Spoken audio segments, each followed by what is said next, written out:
नमस्कार मित्रांनो. आज पंचनामा पुन्हा एकदा आपल्या महाराष्ट्राचा. महाराष्ट्र दिन झाला असं वाटलं होतं. इतक्या वर्षांनी इतक्या प्रयत्नांनी आपलं सरकार आले, काहीतरी वेगळं घडेल. पण ना सरकारला वेळ होता ना प्रशासनाला वेळ होता. महाराष्ट्र दिन कागदावरच राहिला. महाराष्ट्रात सध्या कोणत्याही समस्या नाहीत. येत्या 2.5 वर्षात महाराष्ट्रात काही वादळ, नैसर्गिक आपत्ती काही येणार नाही. महाराष्ट्राला नालेसफाई गरजेची नाही. ओबीसी आरक्षणावरून महाराष्ट्रात काहीही घडणार नाही.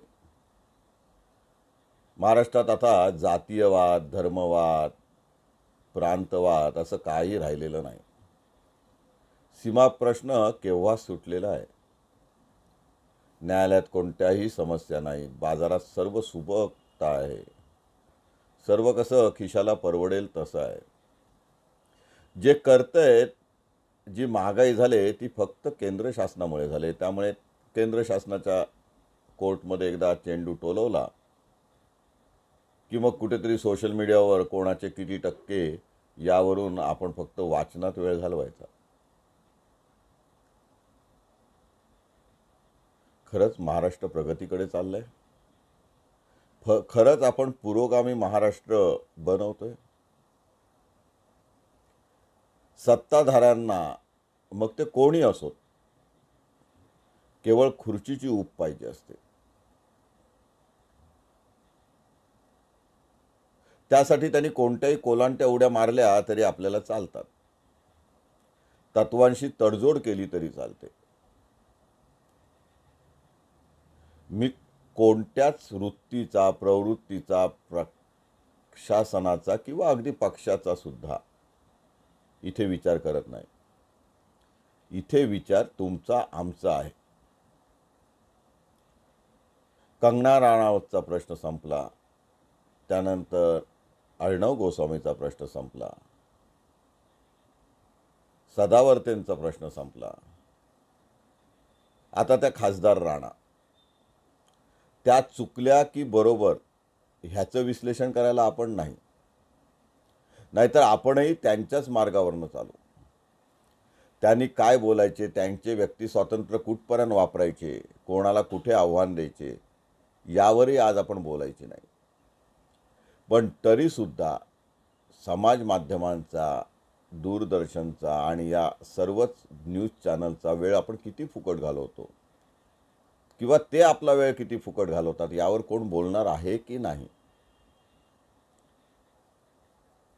म्हणजे सत्ताधाऱ्यांचं कोडकौतुक करताना त्यांच्या कार्यकर्त्यांनी किती वाहत जायचं. महापौर पदावर असलेल्या बाईंनी काय भाषा वापरायची. अनेक वेळा खासदार झालेल्या माणसांनी शिवसैनिकांची अक्कल गुडघ्यात असते असं जाहीर सांगायचं. एखाद्या प्रवक्त्याने डोळे गरागरा फिरवत धमक्या देत फिरायचं. एखाद्या समाज सुधारकांनी सिक्युरिटीमध्ये राहून थेट सरकारलाच आव्हान द्यायचं. मग सरकारच्या वतीने किंवा पोलिसांच्या वतीने सरकारी वकिलांनी कोर्टासमोरचं सगळं पारायण सांगायचं. त्याचवेळी मात्र जामीन झालेल्या व्यक्तीला कोर्टाने तोंड बंद करायचा आदेश द्यायचा. म्हणजे तुम्ही जामीन देताय त्यावेळेला ज्या अटी घालताय त्यावर कधी चर्चा करणारच नाही आपण. बरं, ही अट खरंच संविधानात बसेल? उद्या उच्च न्यायालय ही अट कायम ठेवेल? अट घालायची तर ती स्पष्ट नको. या अटीचा अर्थ उद्या सरकारी वकिलांनी जसा लावलेला आहे त्याप्रमाणे त्या व्यक्तीने काहीच शब्द काढायचा नाही. म्हणजे घटनेने तिला दिलेला अधिकार कोर्ट असं छिनून घेऊ शकतं किंवा सरकार पक्ष, पोलीस त्याचा अर्थ अशा पद्धतीने लावू शकतात. एखाद्या खटल्यामध्ये, एखाद्या व्यक्तीमध्ये सरकार किती स्वारस्य घेतंय हेच त्यावरून अधोरेखित होत नाही. सरकार पुढचं, पोलिसांपुढचं, प्रशासनासमोरचं काम काय? एकेका व्यक्तीला टार्गेट करत जाणं. इथे प्रवाद नक्की आहे की त्या व्यक्तीने खाजवून खरूच कशाला काढायची. पण हे सगळं खरंच अपेक्षित आहे? सरकारची माणसं, मंत्रिपदावरची माणसं, विरोधी पक्षातली माणसं, त्यांचे नेते जी स्टेटमेंट देत आहेत, अगदी नावच घेऊन बोलायचं तर अगदी दरेकरांपासून फडणवीसांपर्यंत आणि नारायण राणेंपासून भुजबळांपर्यंत सगळ्याच पक्षाचे नेते, संजय राऊतपासून अगदी महापौर बाईंपर्यंत, अनिल परबांपासून अगदी आदित्य साहेबांपर्यंत तुम्ही शब्द टाकताना तो तोलून मापून टाकता. तो 124A तुम्हाला लागू शकत नाही. मनात आणले तर पोलीस प्रत्येकालाच 124 लावू शकतात. मग पोलिसांची कार्यवाही तशी होते का? कधी विचार केलाय? म्हणजे पूर्वग्रह दूषित असलेले पोलीस कुणाच्या तरी सांगण्यावरून, कुणाची तरी मर्जी राखण्याकरता जर अशा पद्धतीने सूडबुद्धीने चालत असतील तर तो चाबूक तुमच्यावरही कधीतरी येऊ शकतो. पोलीस नामानिराळे राहतील. उद्या सत्ता बदलली की नवीन सत्ताधीशांच्या मागे लागतील. पांडे जातील आणि दुसरे कोणतरी करणी घेतील. सामान्य माणसाच्या मनात वैफल्यग्रस्तता येऊ शकेल, निराशा येऊ शकेल. असे वर्तन आपल्या हातून होत आहे, आपण कोर्टाचा अवमान करणार नाही अशा पद्धतीने बोलले पाहिजे.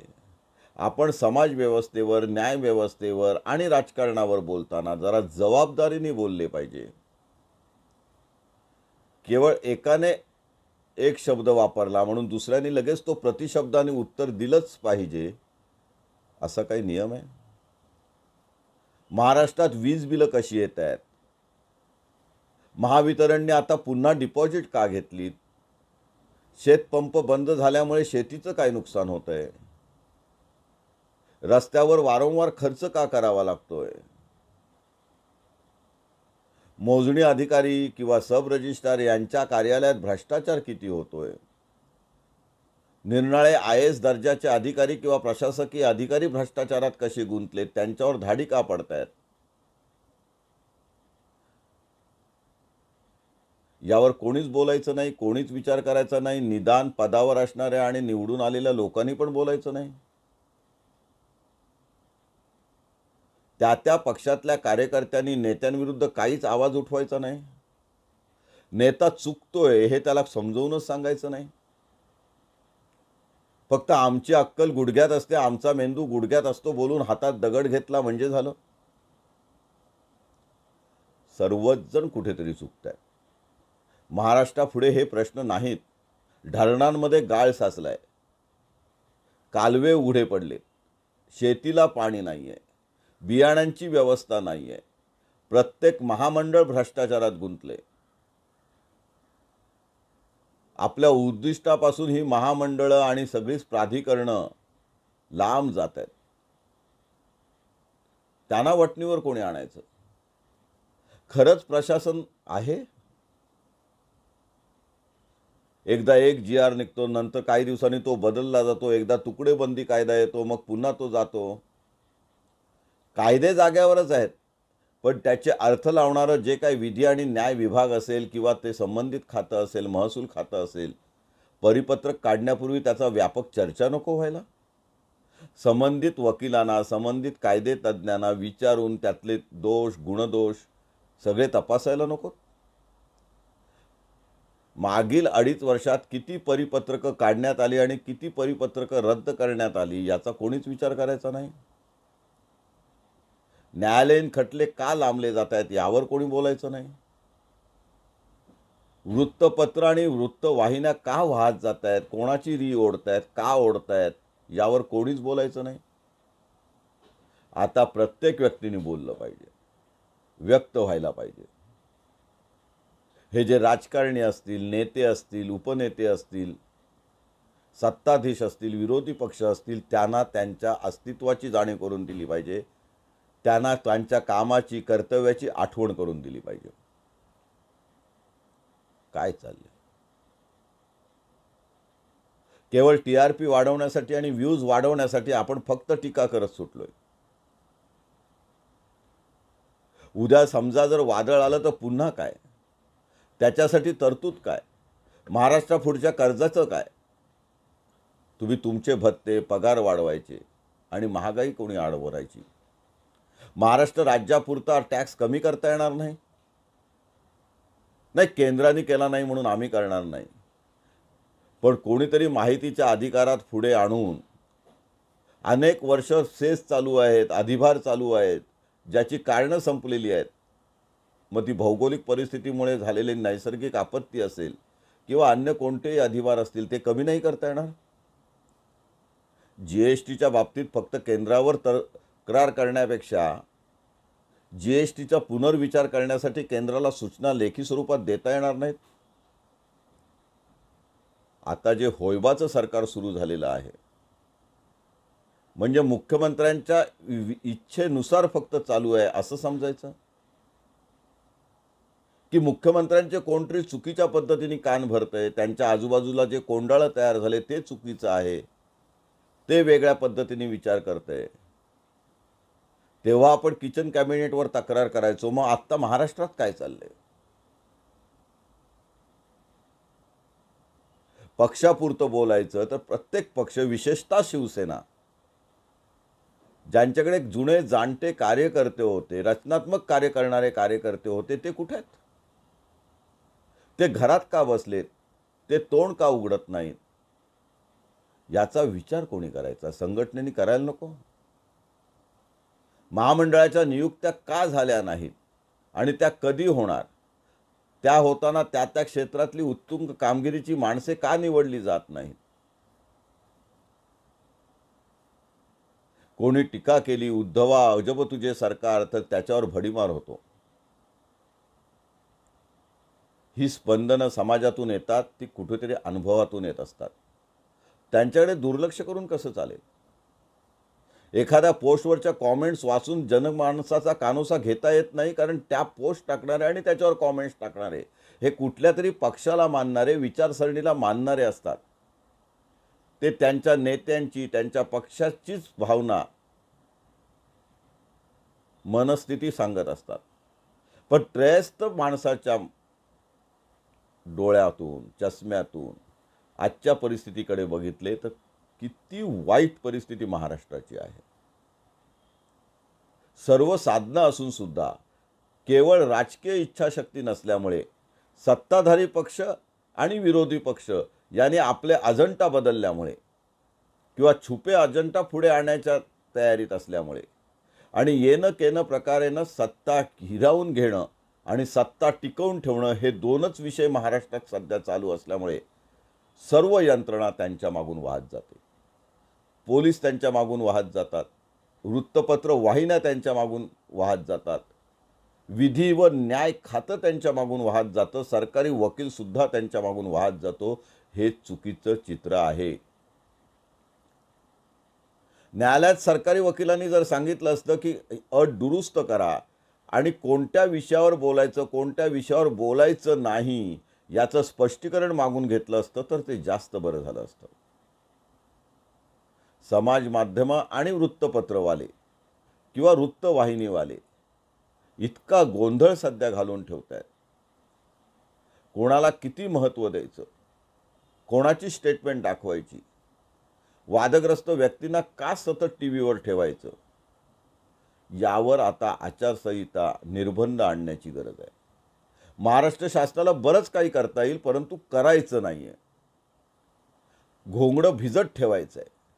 त्यामुळे महाराष्ट्र प्रगतीपथावर नाही तर आता आपण हळूहळू आणखी कर्जबाजारीपणात बुडत चाललो. फक्त ते प्रश्नापासून भरकवटून टाकण्यासाठी आपल्याला समोर दुसरी चर्चा दाखवली जाते असं जे सर्वांचं म्हणणं आहे त्याला आता कुठेतरी दुजोरा मिळतोय. सर्वांनी सुधारलं पाहिजे. हा पंचनामा हा केवळ वृत्तपत्र वाहिन्यांच्या आचारसंहितेसाठी नाही. हा पंचनामा हा मुख्यत्वे करून पदावर असणाऱ्या राजकारणातील प्रत्येक जबाबदार व्यक्तींनी तोंड उघडण्यापूर्वी 5 वेळा तरी निदान विचार करावा. आपल्या कथनाचा काय अर्थ होईल?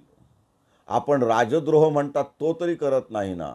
आपण कोणाचे समाजाचे मन तर दुखवत नाही ना. आपण कोणाला चिथावणी तर देत नाही. आपण कोणाच्या मागे वेड्यासारखे धावत तर नाही. आपण पक्षनीती पुढे नेण्यासाठी किंवा स्वतःचा फायदा करण्यासाठी चिथावणीखोर वक्तव्य करून किंवा प्रसिद्धीसाठी काहीतरी मीठ मसाला लावून वक्तव्य करून जनतामधील समाजामधील वातावरण तर दूषित करत नाही ना. याची काळजी घेणं अत्यंत महत्त्वाचं आहे. मित्रांनो, हा व्हिडिओ तुम्हाला जर आवडला असेल तर नक्की लोकांना सांगा, पाठवा. अशा व्हिडिओंचा प्रसार व्हायला पाहिजे. कारण हे बोलायची ताकद आता आपल्यातून कमी होत चालले. मी बोललो तर माझं काय होईल? माझ्यावर कोण टीका करेल?